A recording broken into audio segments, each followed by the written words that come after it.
Hello everyone, how are you today? I hope that you're having a good day. If you're new to my channel, my name is Taylor and I come to you from Baltimore, Maryland, and this is a knitting and fiber spinning channel. But I was teaching yoga for about 7 years, and since the studio closed a week or so ago, I haven't been practicing as much as I used to. And I've continued my knitting craft and making, and I noticed that my body just really wasn't feeling that great. I knew that if I took just 15 minutes on the floor to recondition my spine, that I would live the rest of my day with a lot more comfort, and I would be able to continue to knit with a lot more ease. And I thought I would share it with you in case it is at all helpful. Now, I'm intentionally not wearing a shirt today so that I can show kind of the muscles of the back and make sure that it's easy to see. So if you are not a fan of that, I'm sorry. It's just my body, and let's all be a little body positive here. So whatever it is, whatever it looks like, okay? So love your body. Your body is a sacred vessel for your divine soul. So remember to love it and cherish it and care for it. It is really important. It's the only one that you have. So take the time it deserves to condition it well, please. Thank you. Okay, before we move on to 2 simple postures that you can come to whenever you're able, if you want to recondition the spine to sit up a little more upright, I want to kind of preach to you how you ought to sit while you're knitting. And I'm saying this not because I think you need to hear it, but we all need to hear it. We all need to remember these principles. And the more frequently you practice them, the less discomfort you're going to feel, and the more you will habitually turn to that correct posture so that you avoid discomfort. Okay, so I'm preaching to myself as much as any of you. We all need this. Now, I have beneath my hips right here a block. You can buy these blocks for like 16 or 20 bucks. They're a really good tool to have at home. They're relatively affordable. Of course, you can use anything else that you have around, but blocks are kind of a really useful tool. I do recommend you have at least one at your home. So I'm gonna slide this block beneath my hips, between my thighs, my ankles really, and I'm gonna sit down on this block. Now, what happens when we're sitting and knitting on the couch? I can say that my hips are gonna generally tilt posteriorly, meaning back behind us. And my shoulders are gonna round forward, my head's gonna drop forward. I'm gonna exaggerate just to get in the frame, but you know how you knitters look when you're really been working on it for some time. First step to avoiding back pain is to find a neutral pelvis. And let me just tell you that the very best thing you can do is to physically pick up your seat, stick your ass out as far as you can, and then sit it back down. Now, this is gonna feel super unnatural. I know, it feels weird. You might even feel like there's too much tension here at first, especially if these muscles are weak. You're gonna eventually build strength in these muscles here so that it feels less unnatural. Now, very few people can overly tilt the pelvis forward, so I don't want you to worry about that. Obviously, I'm not asking you to go into a deep back bend and just sitting neutral and upright. I want you to find an upright and neutral pelvis, thinking of it like a bowl that is sitting upright. It's not tilted back, spilling backward. It's not tilting forward, spilling forward, but it's nice and upright, okay? So when you're knitting, think of tilting that pelvis neutral, upright. Remember what it was. Find that neutral pelvis and just bring the head and the heart to stack right above it. I realize that all of us are going to have different conditions of our body, so I want to make this as accessible as I know how. And there's going to be a few props involved. So let's just take an inventory really quick of those props that we're going to use today. I have 2 blankets here. You don't need these cotton yoga blankets, although they are really helpful because they're nice and firm. You can use any blanket that you have around, and we're going to use 2 blocks today.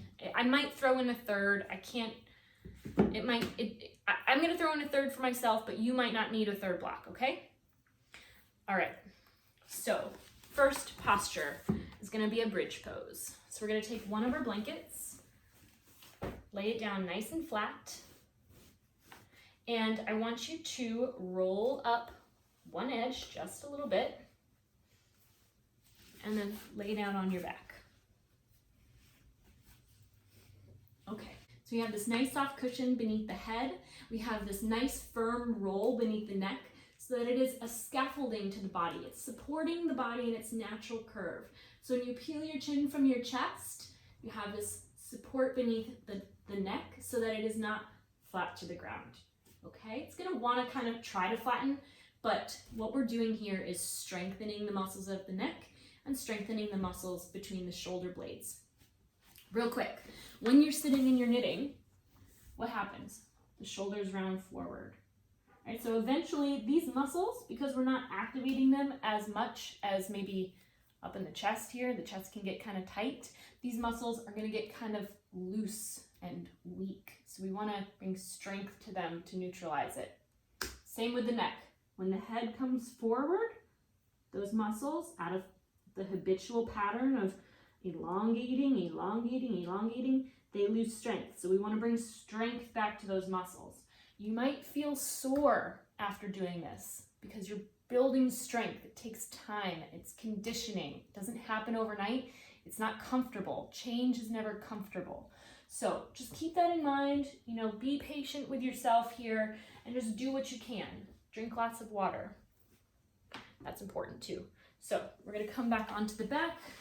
We're going to create that scaffolding for the neck. And we're going to start with a bridge pose. Now, with your first block, I'm going to have you bring that block between your thighs. It can be any width that works for you. This middle width works best for me, but it can also be the narrow width. What is important here about this block is that it's keeping your hips and your knees and your ankles in two parallel lines. So hip, knee, ankle, one straight line. Okay? If you had a strap and you wanted to make this more complicated, you could strap your calves together, and by doing that you can press out into the strap and equally press into the block. So it just guarantees that not only are your legs active around the hips, but you're active in your legs all the way down to your feet, which is really good for establishing this full connection from the hips all the way down to the extremities. Before we start, there's one disclaimer. I want you to watch this video really quick before you go into it on your own, because I keep looking over to you here in the camera, and once your hips are lifted, I don't want you to look over to me here in the video, because you can tweak your neck if you're not too careful. Okay, so you want to be mindful to look straight ahead. We're going to bring our hands down by our sides, and we're going to start to draw the shoulders in together beneath us. Shoulders together. So it's almost like you're in a back bend to start, okay? Think of lifting the chest, peeling the chin from that chest, and we're going to stand into the feet now. So when you're ready, well, once you've watched and you're ready, you're going to stand into your feet, lifting the hips. If you can, interlace your hands beneath your body and then press those arms down. If you have more room to wiggle those arms together beneath you, go ahead and draw those arms together. Be mindful to peel the chin from the chest and lift the chest towards the chin, reaching those hips to the sky. The knees, you want to keep those knees in line with the hips, squeezing that block, and remember to breathe. So you can hold this posture for as little or as long as you like. I do recommend 3 to 5 breaths at the very least. And we're going to roll back down. Now, that's a tough pose. I'm tired. Okay, so we're going to find a way to make it a little more restorative so that if that was just too much for you, you can practice this posture in a way that meets you where you are. So instead of taking that block between the thighs, take that block beneath your hips. Right? You can start with it at the lowest height.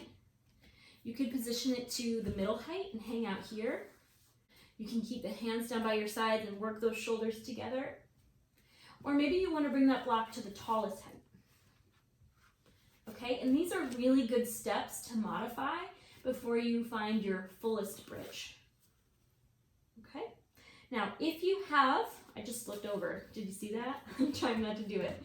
Okay, now I mentioned I might bring out a third block for myself, and that's because, you know, I've been doing this for a long time, so I have enough range of motion in my spine where my full bridge is nowhere near that block there.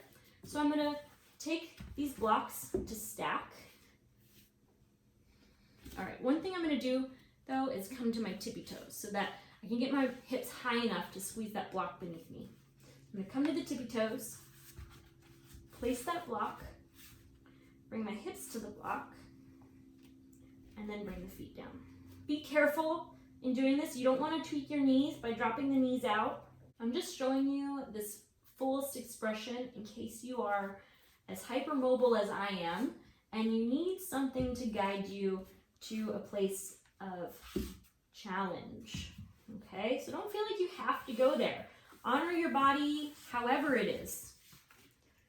In between postures, take a moment to just drop your knees in together, your feet nice and wide, and return to your breath before you press yourself up. All right, so that helped to strengthen the back of the neck a little, the back of the shoulders a little. My legs feel stronger, and with those blocks underneath my hips, I feel like I just had a massage to my lower back, so my lower back feels great now.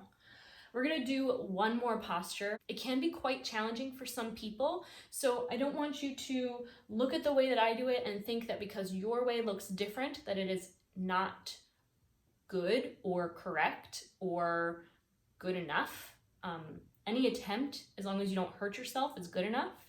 To get started, we're gonna stack 2 blankets. I'm gonna actually move these closer to the middle of my mat. All right, so what's important here is that these blankets are nice and flat and that they are long enough that they support the entire upper arm. So I'm gonna come onto my back here.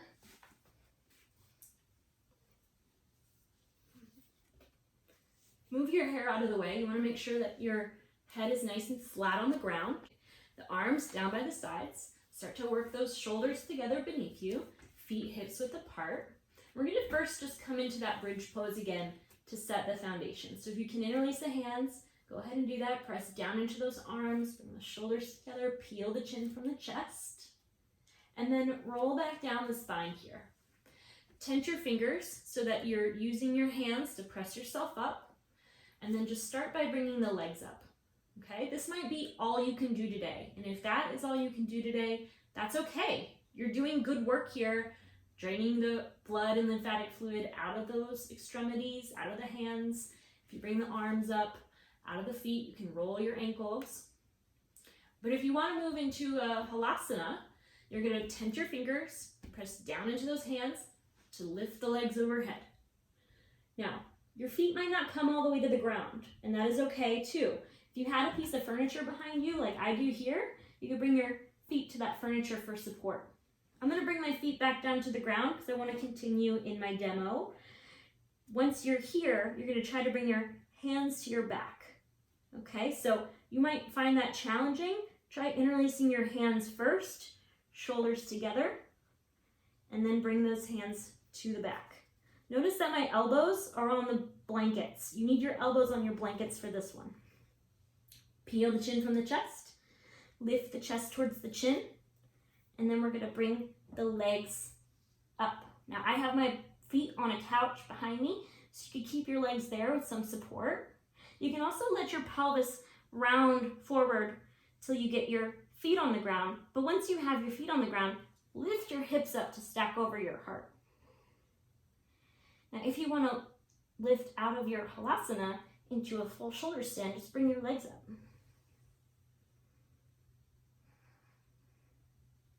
You're trying to walk your hands up the back as high as you can, bringing your chest towards your chin. Remember to breathe. And when you're ready, you can lower your hands to the floor and roll down the spine.